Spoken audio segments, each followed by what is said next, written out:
সুপ্রিয় বন্ধুরা, আসসালামু আলাইকুম। কেমন আছো সবাই? আমরা আজকে আলোচনা করব হচ্ছে অসম্পৃক্ত হাইড্রোকার্বনের অ্যালকিন। তো আমরা জানি অসম্পৃক্ত হাইড্রোকার্বনের মধ্যে রয়েছে অ্যালকিন এবং অ্যালকাইন। তো আমরা আজকে অ্যালকিন নিয়ে একটু আলোচনা করব। তো অ্যালকিন হচ্ছে প্রথমত হচ্ছে অ্যালকিন কাকে বলে? যেসব হাইড্রোকার্বনের কার্বন কার্বন দ্বিবন্ধন থাকে, কার্বন কার্বন কই বন্ধন দ্বিবন্ধন থাকে, সেটাকে কি বলা হয়? সেটাকে অ্যালকিন বলা হয়। তো আমরা এরপর আমাদের জানতে হবে অ্যালকিনের সাধারণ সংকেত কি। অ্যালকিনের সাধারণ সংকেত হচ্ছে CnH2n। তো বন্ধুরা, এখন অ্যালকিনের প্রথম সদস্যের নাম হচ্ছে ইথিন।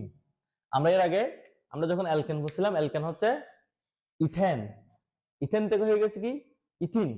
তো ইথিনের যখন আমরা ইথিনের প্রথম সদস্য, অ্যালকিনের প্রথম সদস্য হচ্ছে ইথিন।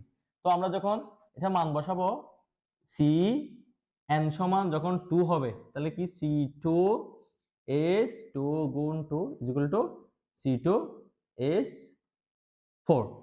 তাহলে এটাই হচ্ছে আমাদের অ্যালকিনের গাঠনিক সংখ্যা। তো আমরা যদি এখন লিখি C2H4, একইভাবে যদি এটা লিখি C3H, 3 দুগুণে 6, 6 দুয়ে না 3 দুগুণে 6, হ্যাঁ 6, C4H8। তো আমরা যদি এটা ভেঙে লিখি তাহলে কিরকম হবে? একদম বন্ধনী দিয়ে, তাহলে একটা carbon H2 double bond H2, এটা হবে একটা কার্বন ডাবল বন্ড সি। তাহলে এখানে হাইড্রোজেন কয়টা আছে? 4টা। আমরা জানি একটা কার্বনের মধ্যে হাত কয়টা আছে? 4টা। তো 4টা হাত ফিল আপ করতে হবে। তাহলে এস একটা, তিনটা, 4টা, একটা, দুইটা, তিনটা, 4টা, 2টা, CH3, CH2, C double bond CH2H। তো এটা হচ্ছে আমাদের বিউটি।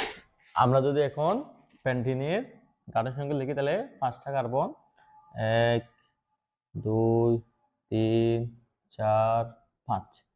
তো এখানে কার্বনে 4টা হাত থাকে, তাহলে আমরা যদি দিই কার্বন, তাহলে এখানে একটা দ্বিবন্ধন দিই এই প্রথমটাতে, তাহলে H2, তাহলে 2টা 4টা, এখানে হবে H, কারণ 1 2 3 4, এই কার্বন হবে H2, এই কার্বন হবে H2, এবং এই কার্বন হবে H3, কারণ এখানে একটা হাত আর এখানে 3টা হাইড্রোজেন, টোটাল 4টা এই কার্বনে হবে।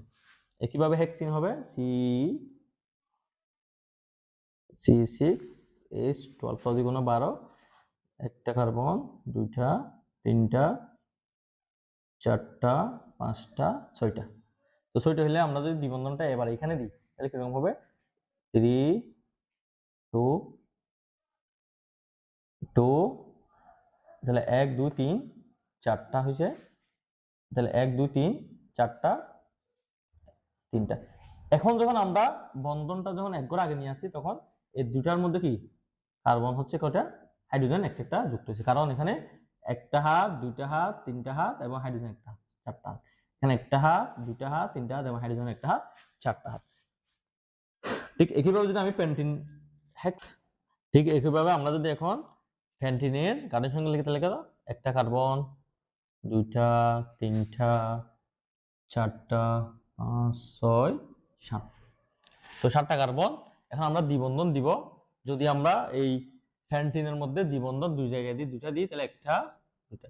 তাহলে এখন আমরা তো জানি একটা কার্বনের 4টা হাত থাকে, তখন আমরা এই হাতগুলা হাইড্রোজেন দিয়ে ফিল আপ করি। এখানে কত হবে? একটা, 2টা, 3টা, 4টা। এখানে একটা, 2টা, 3টা, 4টা, একটা, 2টা, 3টা, 4টা, এখানে একটা, 2টা, 3টা, 4টা। তো আমরা এখানে দেখতে পাচ্ছি এখানে একটা দ্বিবন্ধন এবং এখানটা দ্বিবন্ধন, যার ফলে এখানে হাইড্রোজেন সংখ্যা হয়ে গেছে ওইটা, এই প্রতিটাতে হাইড্রোজেন সংখ্যা হয়ে গেছে একটা করে, কারণ এখানে কার্বনের সাথে এই কার্বনের সাথে একটা হাত, 2টা হাত এবং 3টা হাত এবং এই হাইড্রোজেন নিয়ে 4টা হাত। ঠিক এইভাবে আমরা এখানে একটা হাত, 2টা হাত এবং এখানে 2টা হাইড্রোজেন দিব। এখানে একইভাবে একটা, 2টা, 3টা, 4টা এবং এখানে আমার এই কার্বন হচ্ছে একটা হাত আছে আর 3টা কার্বন দিয়ে আমরা মূল কথা হচ্ছে আমরা যদি এগুলো জানি, এইভাবে এতগুলো যদি জানি, বাকিগুলো হচ্ছে করা আমাদের জন্য খুব ইজি হবে, কারণ সবগুলো হচ্ছে প্রসেস হচ্ছে একই রকম। তো আমরা যদি এখন অক্টিনটা করি CH, তাহলে এটার মধ্যে করলে 8 গুণে 16 হলে 8টা কার্বন দিতে হবে, একটা